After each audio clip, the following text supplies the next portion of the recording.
英語聞き流しリスニング、英語テキストと MP3 ダウンロード、その他の物語はホームページからお聞きいただけます。88thpp.com 88thpp.com 12. The Adventure of the Copper Beeches. To the man who loves art for its own sake, remarked Sherlock Holmes, tossing aside the advertisement sheet of the Daily Telegraph, it is frequently in its least important and lowliest manifestations that the keenest pleasure is to be derived.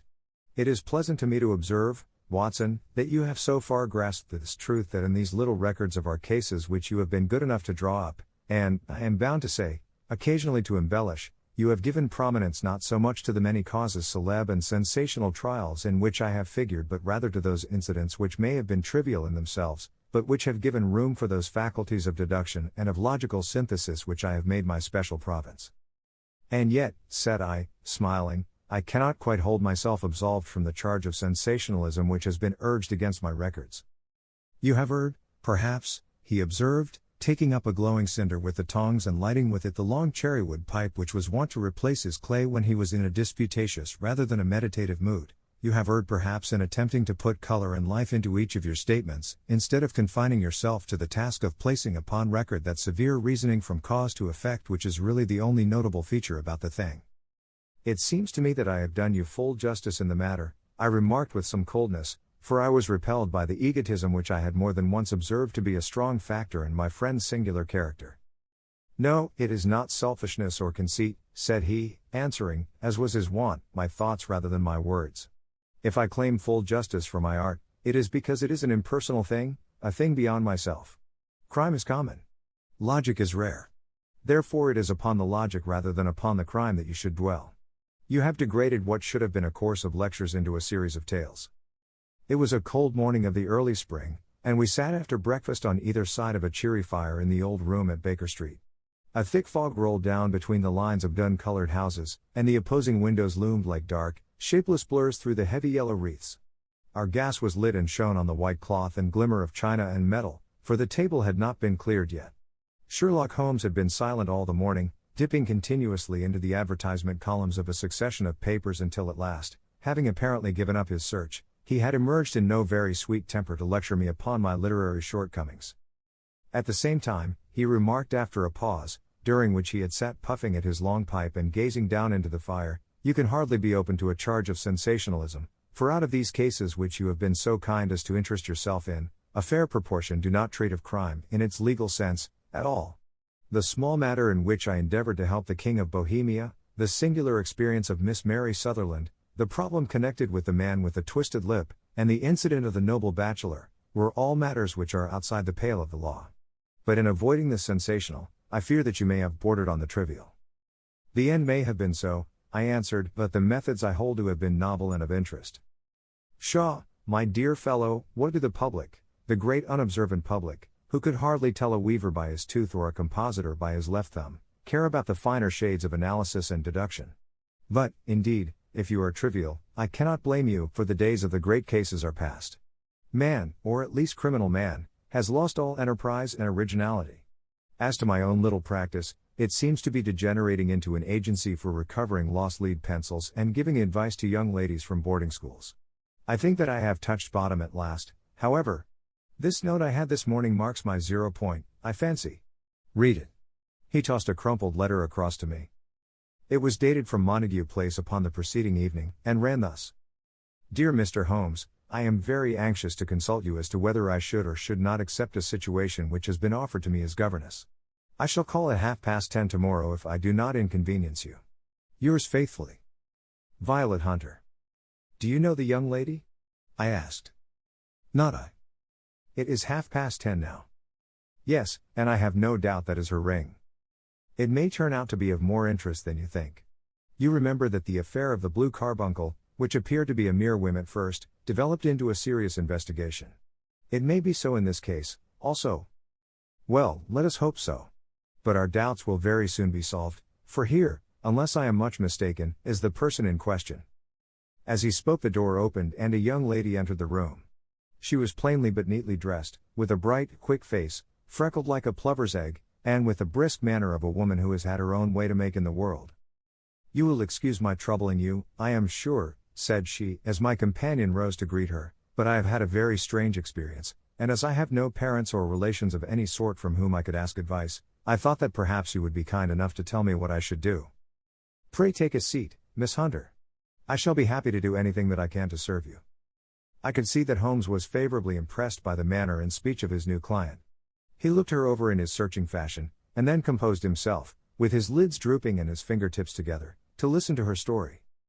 "I have been a governess for 5 years," said she, "in the family of Colonel Spence Monroe, but 2 months ago the Colonel received an appointment at Halifax, in Nova Scotia, and took his children over to America with him, so that I found myself without a situation. I advertised, and I answered advertisements, but without success. At last the little money which I had saved began to run short, and I was at my wits' end as to what I should do. There is a well-known agency for governesses in the West End called Westaway's, and there I used to call about once a week in order to see whether anything had turned up which might suit me. Westaway was the name of the founder of the business, but it is really managed by Miss Stopare. She sits in her own little office, and the ladies who are seeking employment wait in an anteroom, and are then shown in one by one, when she consults her ledgers and sees whether she has anything which would suit them. Well, when I called last week I was shown into the little office as usual, but I found that Miss Stopare was not alone. A prodigiously stout man with a very smiling face and a great heavy chin which rolled down and fold upon fold over his throat sat at her elbow with a pair of glasses on his nose, looking very earnestly at the ladies who entered. As I came in he gave quite a jump in his chair and turned quickly to Miss Stopare. "That will do," said he, "I could not ask for anything better. Capital. Capital." He seemed quite enthusiastic and rubbed his hands together in the most genial fashion. He was such a comfortable-looking man that it was quite a pleasure to look at him. "You are looking for a situation, miss?" he asked. "Yes, sir." "As governess?" "Yes, sir." "And what salary do you ask?" "I had £4 a month in my last place with Colonel Spence Monroe." "Oh, tut, tut. Sweating, rank sweating," he cried, throwing his fat hands out into the air like a man who is in a boiling passion. "How could anyone offer so pitiful a sum to a lady with such attractions and accomplishments?" "My accomplishments, sir, may be less than you imagine," said I. "A little French, a little German, music, and drawing." "Tut, tut," he cried. "This is all quite beside the question. The point is, have you or have you not the bearing and deportment of a lady? There it is in a nutshell. If you have not, you are not fitted for the rearing of a child who may some day play a considerable part in the history of the country. But if you have, why, then, how could any gentleman ask you to condescend to accept anything under the 3 figures? Your salary with me, madam, would commence at £100 a year." You may imagine, Mr. Holmes, that to me, destitute as I was, such an offer seemed almost too good to be true. The gentleman, however, seeing perhaps the look of incredulity upon my face, opened a pocketbook and took out a note. "It is also my custom," said he, smiling in the most pleasant fashion until his eyes were just 2 little shining slits amid the white creases of his face, "to advance to my young ladies half their salary beforehand, so that they may meet any little expenses of their journey and their wardrobe." It seemed to me that I had never met so fascinating and so thoughtful a man. As I was already in debt to my tradesmen, the advance was a great convenience, and yet there was something unnatural about the whole transaction which made me wish to know a little more before I quite committed myself. "May I ask where you live, sir?" said I. "Hampshire. Charming rural place. The Copper Beeches, 5 miles on the far side of Winchester. It is the most lovely country, my dear young lady, and the dearest old country house." "And my duties, sir? I should be glad to know what they would be." "One child, one dear little romper just 6 years old. Oh, if you could see him killing cockroaches with a slipper. Smack! Smack! Smack! 3 gone before you could wink." He leaned back in his chair and laughed his eyes into his head again. I was a little startled at the nature of the child's amusement, but the father's laughter made me think that perhaps he was joking. "My sole duties, then," I asked, "are to take charge of a single child?" No, not the sole, my dear young lady," he cried. "Your duty would be, as I am sure your good sense would suggest, to obey any little commands my wife might give, provided always that they were such commands as a lady might with propriety obey. You see no difficulty, hey? I should be happy to make myself useful." "Quite so. In dress now, for example. We are fatty people, you know, fatty but kind-hearted. If you were asked to wear any dress which we might give you, you would not object to our little whim.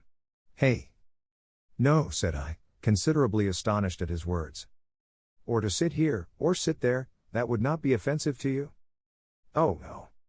Or to cut your hair quite short before you come to us? I could hardly believe my ears. As you may observe, Mr. Holmes, my hair is somewhat luxuriant, and of a rather peculiar tint of chestnut. It has been considered artistic. I could not dream of sacrificing it in this offhand fashion. I am afraid that is quite impossible, said I. He had been watching me eagerly out of his small eyes, and I could see a shadow pass over his face as I spoke. I am afraid that it is quite essential, said he. It is a little fancy of my wife's, and ladies' fancies, you know, madam, ladies' fancies must be consulted. And so you won't cut your hair? No, sir, I really could not, I answered firmly. Ah, very well, then that quite settles the matter. It is a pity, because in other respects you would really have done very nicely. In that case, Miss Stopare, I had best inspect a few more of your young ladies.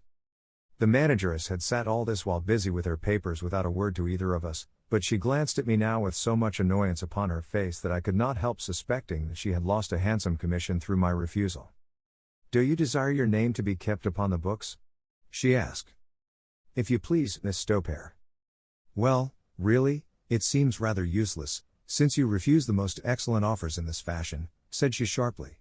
You can hardly expect us to exert ourselves to find another such opening for you. Good day to you, Miss Hunter. She struck a gong upon the table, and I was shown out by the page. Well, Mr. Holmes, when I got back to my lodgings and found little enough in the cupboard, and 2 or 3 bills upon the table, I began to ask myself whether I had not done a very foolish thing. After all, if these people had strange fads and expected obedience on the most extraordinary matters, they were at least ready to pay for their eccentricity. Very few governesses in England are getting £100 a year. Besides, what use was my hair to me? Many people are improved by wearing it short, and perhaps I should be among the number. Next day I was inclined to think that I had made a mistake, and by the day after I was sure of it. I had almost overcome my pride so far as to go back to the agency and inquire whether the place was still open when I received this letter from the gentleman himself. I have it here and I will read it to you. The Copper Beeches, near Winchester. Dear Miss Hunter, Miss Stopare has very kindly given me your address, and I write from here to ask you whether you have reconsidered your decision. My wife is very anxious that you should come, for she has been much attracted by my description of you. We are willing to give £30 a quarter, or £120 a year, so as to recompense you for any little inconvenience which our fads may cause you. They are not very exacting, after all. My wife is fond of a particular shade of electric blue and would like you to wear such a dress indoors in the morning. You need not, however, go to the expense of purchasing one, as we have one belonging to my dear daughter Alice, now in Philadelphia, which would, I should think, fit you very well. Then, as to sitting here or there, or amusing yourself in any manner indicated, that need cause you no inconvenience. As regards your hair, it is no doubt a pity, especially as I could not help remarking its beauty during our short interview, but I am afraid that I must remain firm upon this point, and I only hope that the increased salary may recompense you for the loss. Your duties, as far as the child is concerned, are very light. Now do try to come, and I shall meet you with the dog-cart at Winchester. Let me know your train. Yours faithfully, Jeffro Rue Castle. That is the letter which I have just received, Mr. Holmes, and my mind is made up that I will accept it. I thought, however, that before taking the final step I should like to submit the whole matter to your consideration. Well, Miss Hunter, if your mind is made up, that settles the question, said Holmes, smiling. But you would not advise me to refuse? I confess that it is not the situation which I should like to see a sister of mine apply for. What is the meaning of it all, Mr. Holmes? Ah, I have no data. I cannot tell. Perhaps you have yourself formed some opinion? Well, there seems to me to be only one possible solution. Mr. Rucastle seemed to be a very kind, good-natured man. Is it not possible that his wife is a lunatic, that he desires to keep the matter quiet for fear she should be taken to an asylum, and that he humors her fancies in every way in order to prevent an outbreak? That is a possible solution. In fact, as matters stand, it is the most probable one. But in any case it does not seem to be a nice household for a young lady. But the money, Mr. Holmes, the money. Well, yes, of course the pay is good, too good. That is what makes me uneasy. Why should they give you £120 a year, when they could have their pick for £40? There must be some strong reason behind. I thought that if I told you the circumstances you would understand afterwards if I wanted your help. I should feel so much stronger if I felt that you were at the back of me. Oh, you may carry that feeling away with you. I assure you that your little problem promises to be the most interesting which has come my way for some months. There is something distinctly novel about some of the features. If you should find yourself in doubt or in danger. Danger? What danger do you foresee? Holmes shook his head gravely. It would cease to be a danger if we could define it, said he. But at any time, day or night, a telegram would bring me down to your help. That is enough. She rose briskly from her chair with the anxiety all swept from her face. I shall go down to Hampshire quite easy in my mind now. I shall write to Mr. Rucastle at once, sacrifice my poor hair tonight, and start for Winchester tomorrow. With a few grateful words to Holmes, she bade us both good night and bustled off upon her way. At least, said I as we heard her quick, firm steps descending the stairs, she seems to be a young lady who is very well able to take care of herself. And she would need to be, said Holmes gravely. I am much mistaken if we do not hear from her before many days are past. It was not very long before my friend's prediction was fulfilled. A fortnight went by, during which I frequently found my thoughts turning in her direction and wondering what strange side alley of human experience this lonely woman had strayed into. The unusual salary, the curious conditions, the light duties, all pointed to something abnormal, though whether a fad or a plot, or whether the man were a philanthropist or a villain, it was quite beyond my powers to determine. As to Holmes, I observed that he sat frequently for half an hour on end, with knitted brows and an abstracted air, but he swept the matter away with a wave of his hand when I mentioned it. Data. Data. Data, he cried impatiently. I can't make bricks without clay. And yet he would always wind up by muttering that no sister of his should ever have accepted such a situation. The telegram which we eventually received came late one night just as I was thinking of turning in and Holmes was settling down to one of those all-night chemical researches which he frequently indulged in, when I would leave him stooping over a retort and a test tube at night and find him in the same position when I came down to breakfast in the morning. He opened the yellow envelope, and then, glancing at the message, threw it across to me. Just look up the trains in Bradshaw, said he, and turned back to his chemical studies.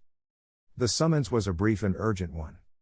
Please be at the Black Swan Hotel at Winchester at midday tomorrow, it said. Do come. I am at my wit's end. Hunter. Will you come with me? Asked Holmes, glancing up. I should wish to. Just look it up, then. There is a train at 9:30, said I, glancing over my Bradshaw. It is due at Winchester at 11:30. That will do very nicely. Then perhaps I had better postpone my analysis of the acetones, as we may need to be at our best in the morning. By 11 o'clock the next day we were well upon our way to the old English capital. Holmes had been buried in the morning papers all the way down, but after we had passed the Hampshire border he threw them down and began to admire the scenery. It was an ideal spring day, a light blue sky, flecked with little fleecy white clouds drifting across from west to east. The sun was shining very brightly, and yet there was an exhilarating nip in the air, which set an edge to a man's energy. All over the countryside, away to the rolling hills around Aldershot, the little red and grey roofs of the farmsteadings peeped out from amid the light green of the new foliage. Are they not fresh and beautiful? I cried with all the enthusiasm of a man fresh from the fogs of Baker Street. But Holmes shook his head gravely. Do you know, Watson, said he, that it is one of the curses of a mind with a turn like mine that I must look at everything with reference to my own special subject. You look at these scattered houses, and you are impressed by their beauty. I look at them, and the only thought which comes to me is a feeling of their isolation and of the impunity with which crime may be committed there. Good heavens, I cried. Who would associate crime with these dear old homesteads? They always fill me with a certain horror. It is my belief, Watson, founded upon my experience, that the lowest and vilest alleys in London do not present a more dreadful record of sin than does the smiling and beautiful countryside. You horrify me. But the reason is very obvious. The pressure of public opinion can do in the town what the law cannot accomplish. There is no lane so vile that the scream of a tortured child, or the thud of a drunkard's blow, does not beget sympathy and indignation among the neighbors, and then the whole machinery of justice is ever so close that a word of complaint can set it going, and there is but a step between the crime and the dock. But look at these lonely houses, each in its own fields, filled for the most part with poor ignorant folk who know little of the law. Think of the deeds of hellish cruelty, the hidden wickedness which may go on, year in, year out, in such places, and none the wiser. Had this lady who appeals to us for help gone to live in Winchester, I should never have had a fear for her. It is the 5 miles of country which makes the danger. Still, it is clear that she is not personally threatened. No. If she can come to Winchester to meet us, she can get away. Quite so. She has her freedom. What can be the matter, then? Can you suggest no explanation? I have devised 7 separate explanations, each of which would cover the facts as far as we know them. But which of these is correct can only be determined by the fresh information which we shall no doubt find waiting for us. Well, there is the tower of the cathedral, and we shall soon learn all that Miss Hunter has to tell. The Black Swan is an inn of repute in the High Street, at no distance from the station, and there we found the young lady waiting for us. She had engaged a sitting room, and our lunch awaited us upon the table. I am so delighted that you have come, she said earnestly. It is so very kind of you both, but indeed I do not know what I should do. Your advice will be altogether invaluable to me.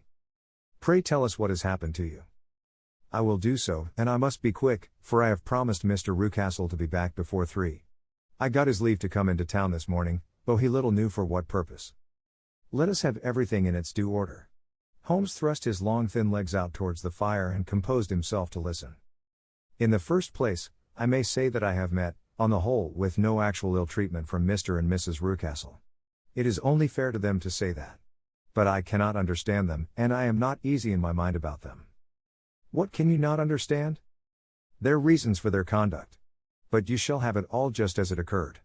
When I came down, Mr. Rucastle met me here and drove me in his dog-cart to the Copper Beeches. It is, as he said, beautifully situated, but it is not beautiful in itself, for it is a large square block of a house, whitewashed, but all stained and streaked with damp and bad weather. There are grounds round it, woods on 3 sides, and on the 4th a field which slopes down to the Southampton High Road, which curves past about 100 yards from the front door. This ground in front belongs to the house, but the woods all round are part of Lord Southerton's preserves. A clump of copper beeches immediately in front of the hall door has given its name to the place. I was driven over by my employer, who was as amiable as ever, and was introduced by him that evening to his wife and the child. There was no truth, Mr. Holmes, in the conjecture which seemed to us to be probable in your rooms at Baker Street. Mrs. Rucastle is not mad. I found her to be a silent, pale-faced woman, much younger than her husband, not more than 30, I should think, while he can hardly be less than 45. From their conversation I have gathered that they have been married about 7 years, that he was a widower, and that his only child by the first wife was the daughter who has gone to Philadelphia. Mr. Rucastle told me in private that the reason why she had left them was that she had an unreasoning aversion to her stepmother.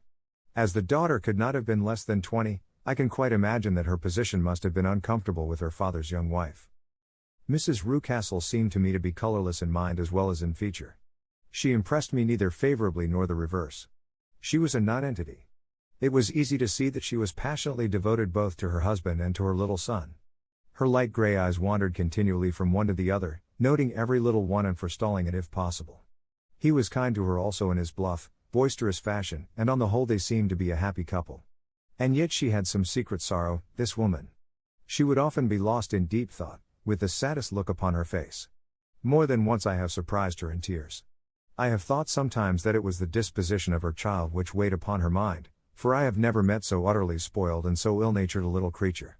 He is small for his age, with a head which is quite disproportionately large. His whole life appears to be spent in an alternation between savage fits of passion and gloomy intervals of sulking. Giving pain to any creature weaker than himself seems to be his one idea of amusement, and he shows quite remarkable talent in planning the capture of mice, little birds, and insects. But I would rather not talk about the creature, Mr. Holmes, and, indeed, he has little to do with my story. I am glad of all details, remarked my friend, whether they seem to you to be relevant or not. I shall try not to miss anything of importance. The one unpleasant thing about the house, which struck me at once, was the appearance and conduct of the servants. There are only 2, a man and his wife. Toller, for that is his name, is a rough, uncouth man, with grizzled hair and whiskers, and a perpetual smell of drink. Twice since I have been with them he has been quite drunk, and yet Mr. Rucastle seemed to take no notice of it. His wife is a very tall and strong woman with a sour face, as silent as Mrs. Rucastle and much less amiable. They are a most unpleasant couple, but fortunately I spend most of my time in the nursery and my own room, which are next to each other in one corner of the building. For 2 days after my arrival at the Copper Beeches my life was very quiet. On the 3rd, Mrs. Rucastle came down just after breakfast and whispered something to her husband. "Oh, yes," said he, turning to me, "we are very much obliged to you, Miss Hunter, for falling in with our whims so far as to cut your hair. I assure you that it has not detracted in the tiniest iota from your appearance. We shall now see how the electric blue dress will become you. You will find it laid out upon the bed in your room, and if you would be so good as to put it on, we should both be extremely obliged." The dress which I found waiting for me was of a peculiar shade of blue. It was of excellent material, a sort of beige, but it bore unmistakable signs of having been worn before. It could not have been a better fit if I had been measured for it. Both Mr. and Mrs. Rucastle expressed a delight at the look of it, which seemed quite exaggerated in its vehemence. They were waiting for me in the drawing room, which is a very large room, stretching along the entire front of the house, with 3 long windows reaching down to the floor. A chair had been placed close to the central window, with its back turned towards it. In this I was asked to sit, and then Mr. Rucastle, walking up and down on the other side of the room, began to tell me a series of the funniest stories that I have ever listened to. You cannot imagine how comical he was, and I laughed until I was quite weary. Mrs. Rucastle, however, who has evidently no sense of humor, never so much as smiled, but sat with her hands in her lap, and a sad, anxious look upon her face. After an hour or so, Mr. Rucastle suddenly remarked that it was time to commence the duties of the day, and that I might change my dress and go to little Edward in the nursery. 2 days later this same performance was gone through under exactly similar circumstances. Again I changed my dress, again I sat in the window, and again I laughed very heartily at the funny stories of which my employer had an immense repertoire, and which he told inimitably. Then he handed me a yellow-backed novel, and moving my chair a little sideways, that my own shadow might not fall upon the page, he begged me to read aloud to him. I read for about 10 minutes, beginning in the heart of a chapter, and then suddenly, in the middle of a sentence, he ordered me to cease and to change my dress. You can easily imagine, Mr. Holmes, how curious I became as to what the meaning of this extraordinary performance could possibly be. They were always very careful, I observed, to turn my face away from the window so that I became consumed with a desire to see what was going on behind my back. At first it seemed to be impossible, but I soon devised a means. My hand mirror had been broken, so a happy thought seized me, and I concealed a piece of the glass in my handkerchief. On the next occasion, in the midst of my laughter, I put my handkerchief up to my eyes, and was able with a little management to see all that there was behind me. I confess that I was disappointed. There was nothing. At least that was my first impression. At the second glance, however, I perceived that there was a man standing in the Southampton Road, a small bearded man in a grey suit, who seemed to be looking in my direction. The road is an important highway, and there are usually people there. This man, however, was leaning against the railings which bordered our field and was looking earnestly up. I lowered my handkerchief and glanced at Mrs. Rucastle to find her eyes fixed upon me with a most searching gaze. She said nothing, but I am convinced that she had divined that I had a mirror in my hand and had seen what was behind me. She rose at once. "Jeffro," said she, "there is an impertinent fellow upon the road there who stares up at Miss Hunter." "No friend of yours, Miss Hunter?" he asked. "No, I know no one in these parts." "Dear me! How very impertinent. Kindly turn round and motion to him to go away. Surely it would be better to take no notice." No, we should have him loitering here always. Kindly turn round and wave him away like that." I did as I was told, and at the same instant Mrs. Rucastle drew down the blind. That was a week ago, and from that time I have not sat again in the window, nor have I worn the blue dress, nor seen the man in the road. "Pray continue," said Holmes. "Your narrative promises to be a most interesting one. You will find it rather disconnected, I fear, and there may prove to be little relation between the different incidents of which I speak. On the very first day that I was at the Copper Beeches, Mr. Rucastle took me to a small outhouse which stands near the kitchen door. As we approached it I heard the sharp rattling of a chain, and the sound as of a large animal moving about. "Look in here," said Mr. Rucastle, showing me a slit between 2 planks. "Is he not a beauty?" I looked through and was conscious of 2 glowing eyes, and of a vague figure huddled up in the darkness. "Don't be frightened," said my employer, laughing at the start which I had given. "It's only Carlo, my mastiff. I call him mine, but really old Toller, my groom, is the only man who can do anything with him. We feed him once a day, and not too much then, so that he is always as keen as mustard. Toller lets him loose every night, and God help the trespasser whom he lays his fangs upon. For goodness sake don't you ever on any pretext set your foot over the threshold at night, for it's as much as your life is worth." The warning was no idle one, for 2 nights later I happened to look out of my bedroom window about 2 o'clock in the morning. It was a beautiful moonlight night, and the lawn in front of the house was silvered over and almost as bright as day. I was standing, wrapped in the peaceful beauty of the scene, when I was aware that something was moving under the shadow of the copper beeches. As it emerged into the moonshine, I saw what it was. It was a giant dog, as large as a calf, tawny tinted, with hanging jowl, black muzzle, and huge projecting bones. It walked slowly across the lawn and vanished into the shadow upon the other side. That dreadful sentinel sent a chill to my heart which I do not think that any burglar could have done. And now I have a very strange experience to tell you. I had, as you know, cut off my hair in London, and I had placed it in a great coil at the bottom of my trunk. One evening, after the child was in bed, I began to amuse myself by examining the furniture of my room and by rearranging my own little things. There was an old chest of drawers in the room, the two upper ones empty and open, the lower one locked. I had filled the first two with my linen, and as I had still much to pack away, I was naturally annoyed at not having the use of the third drawer. It struck me that it might have been fastened by a mere oversight, so I took out my bunch of keys and tried to open it. The very first key fitted to perfection, and I drew the drawer open. There was only one thing in it, but I am sure that you would never guess what it was. It was my coil of hair. I took it up and examined it. It was of the same peculiar tint, and the same thickness. But then the impossibility of the thing obtruded itself upon me. How could my hair have been locked in the drawer? With trembling hands I undid my trunk, turned out the contents, and drew from the bottom my own hair. I laid the two tresses together, and I assure you that they were identical. Was it not extraordinary? Puzzle as I would, I could make nothing at all of what it meant. I returned the strange hair to the drawer, and I said nothing of the matter to the Rucastles, as I felt that I had put myself in the wrong by opening a drawer which they had locked. I am naturally observant, as you may have remarked, Mr. Holmes, and I soon had a pretty good plan of the whole house in my head. There was one wing, however, which appeared not to be inhabited at all. A door which faced that which led into the quarters of the Tollers opened into this suite, but it was invariably locked. One day, however, as I ascended the stair, I met Mr. Rucastle coming out through this door, his keys in his hand, and a look on his face which made him a very different person to the round, jovial man to whom I was accustomed. His cheeks were red, his brow was all crinkled with anger, and the veins stood out at his temples with passion. He locked the door and hurried past me without a word or a look. This aroused my curiosity, so when I went out for a walk in the grounds with my charge, I strolled round to the side from which I could see the windows of this part of the house. There were 4 of them in a row, 3 of which were simply dirty, while the 4th was shuttered up. They were evidently all deserted. As I strolled up and down, glancing at them occasionally, Mr. Rucastle came out to me, looking as merry and jovial as ever. "Ah," said he, "you must not think me rude if I passed you without a word, my dear young lady. I was preoccupied with business matters." I assured him that I was not offended. "By the way," said I, "you seem to have quite a suite of spare rooms up there, and one of them has the shutters up."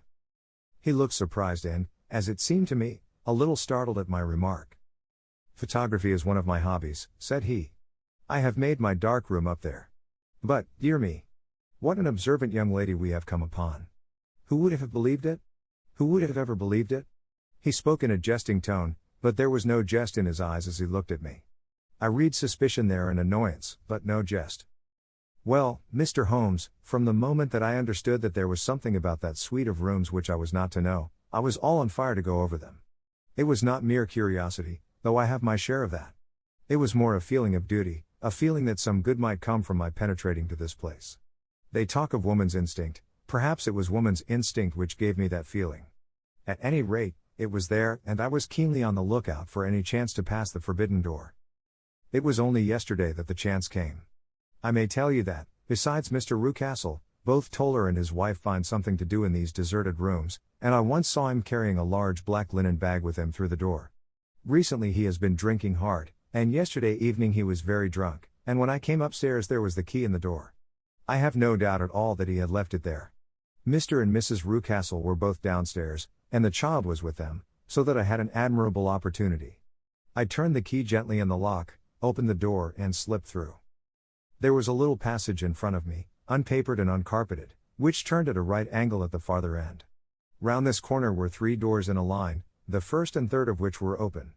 They each led into an empty room, dusty and cheerless, with 2 windows in the one and one in the other, so thick with dirt that the evening light glimmered dimly through them. The center door was closed, and across the outside of it had been fastened one of the broad bars of an iron bed, padlocked at one end to a ring in the wall, and fastened at the other with stout cord. The door itself was locked as well, and the key was not there. This barricaded door corresponded clearly with the shuttered window outside, and yet I could see by the glimmer from beneath it that the room was not in darkness. Evidently there was a skylight which let in light from above. As I stood in the passage gazing at the sinister door and wondering what secret it might veil, I suddenly heard the sound of steps within the room and saw a shadow pass backward and forward against the little slit of dim light which shone out from under the door. A mad, unreasoning terror rose up in me at the sight. Mr. Holmes. My overstrung nerves failed me suddenly, and I turned and ran as though some dreadful hand were behind me clutching at the skirt of my dress. I rushed down the passage, through the door and straight into the arms of Mr. Rucastle, who was waiting outside. "So," said he, smiling, "it was you, then? I thought that it must be when I saw the door open. Oh, I'm so frightened," I panted. My dear young lady! Exclamation mark. You cannot think how caressing and soothing his manner was, and what has frightened you, my dear young lady?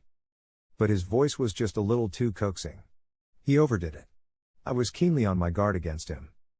"I was foolish enough to go into the empty wing," I answered. "But it is so lonely and eerie in this dim light that I was frightened and ran out again. Oh, it is so dreadfully still in there." "Only that?" said he, looking at me keenly. "Why, what did you think?" I asked. "Why do you think that I locked this door?" "I am sure that I do not know. It is to keep people out who have no business there. Do you see?" He was still smiling in the most amiable manner. "I am sure if I had known." "Well, then, you know now. And if you ever put your foot over that threshold again," here in an instant the smile hardened into a grin of rage, and he glared down at me with the face of a demon, "I'll throw you to the mastiff." I was so terrified that I do not know what I did. I suppose that I must have rushed past him into my room. I remember nothing until I found myself lying on my bed trembling all over. Then I thought of you, Mr. Holmes. I could not live there longer without some advice. I was frightened of the house, of the man, of the woman, of the servants, even of the child.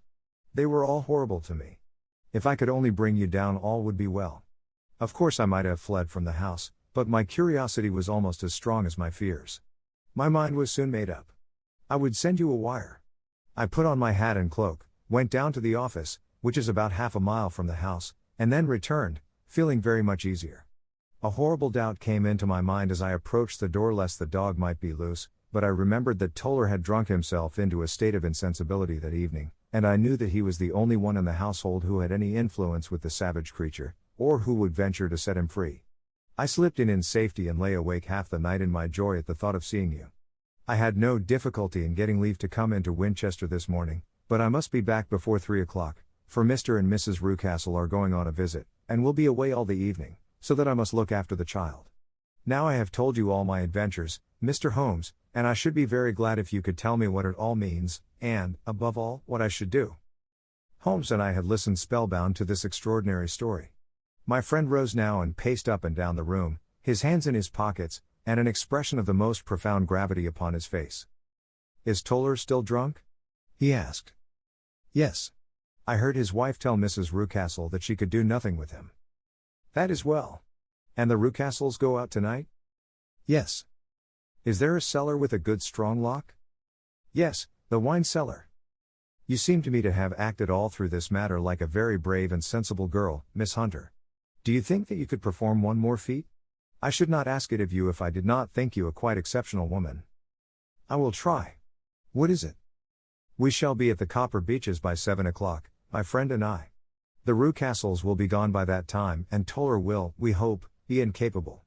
There only remains Mrs. Toller, who might give the alarm. If you could send her into the cellar on some errand, and then turn the key upon her, you would facilitate matters immensely." "I will do it." "Excellent. We shall then look thoroughly into the affair. Of course there is only one feasible explanation. You have been brought there to personate someone, and the real person is imprisoned in this chamber. That is obvious. As to who this prisoner is, I have no doubt that it is the daughter, Miss Alice Rucastle, if I remember right, who is said to have gone to America. You were chosen, doubtless, as resembling her in height, figure, and the color of your hair. Hers had been cut off, very possibly in some illness through which she has passed, and so, of course, yours had to be sacrificed also. By a curious chance you came upon her tresses.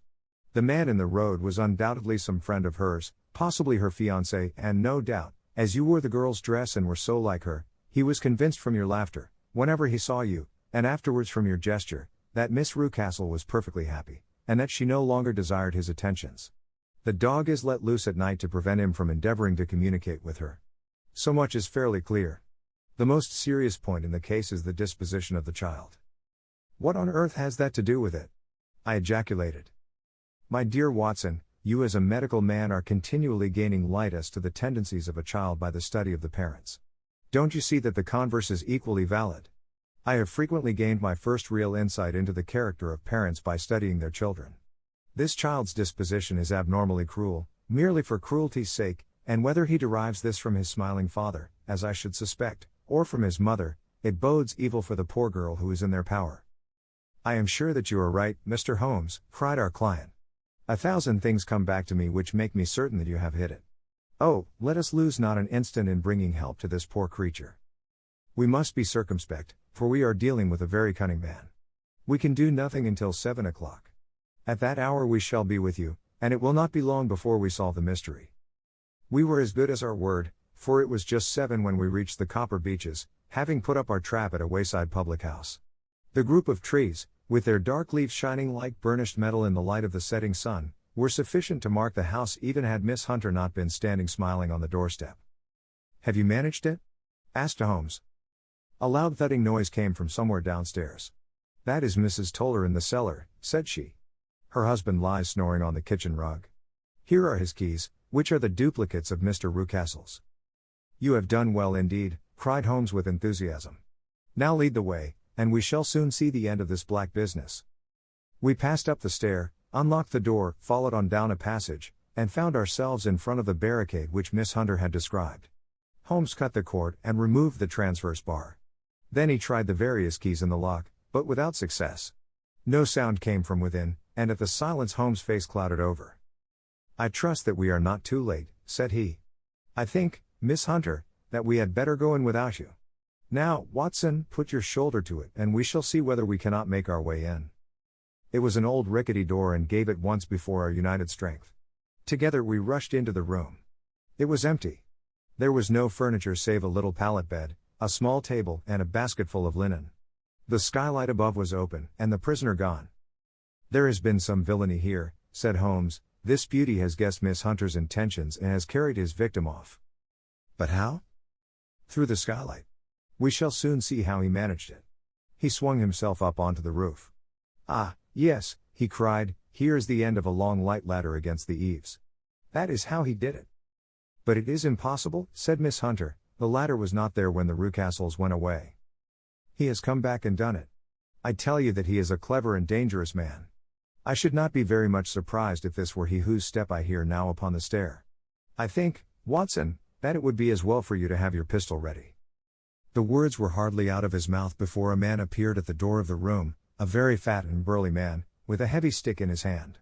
Miss Hunter screamed and shrunk against the wall at the sight of him, but Sherlock Holmes sprang forward and confronted him. You villain, said he, where's your daughter? The fat man cast his eyes round, and then up at the open skylight. It is for me to ask you that, he shrieked, you thieves. Spies and thieves. I have caught you, have I? You are in my power. I'll serve you. He turned and clattered down the stairs as hard as he could go. He's gone for the dog, cried Miss Hunter. I have my revolver, said I. Better close the front door, cried Holmes, and we all rushed down the stairs together. We had hardly reached the hall when we heard the baying of a hound, and then a scream of agony, with a horrible worrying sound which it was dreadful to listen to. An elderly man with a red face and shaking limbs came staggering out at a side door. My God, he cried. Someone has loosed the dog. It's not been fed for 2 days. Quick, quick, or it'll be too late. Holmes and I rushed out and round the angle of the house, with Toller hurrying behind us. There was the huge famished brute, its black muzzle buried in Rucastle's throat, while he writhed and screamed upon the ground. Running up, I blew its brains out and it fell over with its keen white teeth still meeting in the great creases of his neck. With much labor we separated them and carried him, living but horribly mangled, into the house. We laid him upon the drawing-room sofa, and having dispatched the sobered Toller to bear the news to his wife, I did what I could to relieve his pain. We were all assembled round him when the door opened, and a tall, gaunt woman entered the room. Mrs. Toller, cried Miss Hunter. Yes, miss. Mr. Rucastle let me out when he came back before he went up to you. Ah, miss, it is a pity you didn't let me know what you were planning, for I would have told you that your pains were wasted. Ha, said Holmes, looking keenly at her. It is clear that Mrs. Toller knows more about this matter than anyone else. Yes, sir, I do, and I am ready enough to tell what I know. Then, pray, sit down, and let us hear it, for there are several points on which I must confess that I am still in the dark. I will soon make it clear to you, said she, and I'd have done so before now if I could ha got out from the cellar. If there's police court business over this, you'll remember that I was the one that stood your friend, and that I was Miss Alice's friend too. She was never happy at home, Miss Alice wasn't, from the time that her father married again. She was slighted like and had no say in anything, but it never really became bad for her until after she met Mr. Fowler at a friend's house. As well as I could learn, Miss Alice had rights of her own by will, but she was so quiet and patient, that she never said a word about them but just left everything in Mr. Rucastle's hands. He knew he was safe with her, but when there was a chance of a husband coming forward, who would ask for all that the law would give him, then her father thought it time to put a stop on it. He wanted her to sign a paper, so that whether she married or not, he could use her money. When she wouldn't do it, he kept on worrying her until she got brain fever, and for 6 weeks was at death's door.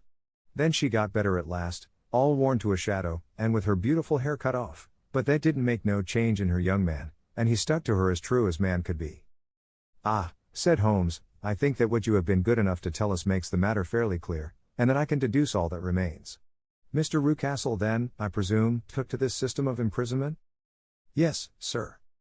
And brought Miss Hunter down from London in order to get rid of the disagreeable persistence of Mr. Fowler. That was it, sir.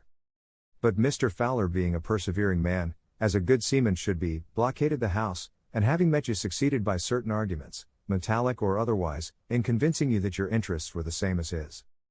Mr. Fowler was a very kind-spoken, free-handed gentleman, said Mrs. Toller serenely. And in this way he managed that your good man should have no want of drink, and that a ladder should be ready at the moment when your master had gone out. You have it, sir, just as it happened. I am sure we owe you an apology, Mrs. Toller, said Holmes, for you have certainly cleared up everything which puzzled us. And here comes the country surgeon and Mrs. Rucastle, so I think, Watson, that we had best escort Miss Hunter back to Winchester, as it seems to me that our locus standi now is rather a questionable one. And thus was solved the mystery of the sinister house with the copper beeches in front of the door. Mr. Rucastle survived, but was always a broken man, kept alive solely through the care of his devoted wife. They still live with their old servants, who probably know so much of Rucastle's past life that he finds it difficult to part from them. Mr. Fowler and Miss Rucastle were married, by special license, in Southampton the day after their flight, and he is now the holder of a government appointment in the island of Mauritius. As to Miss Violet Hunter, my friend Holmes, rather to my disappointment, manifested no further interest in her when once she had ceased to be the center of one of his problems, and she is now the head of a private school at Walsall, where I believe that she has met with considerable success.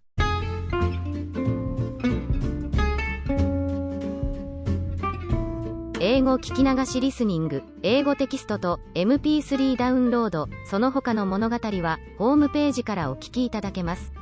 88thpp.com 88thpp.com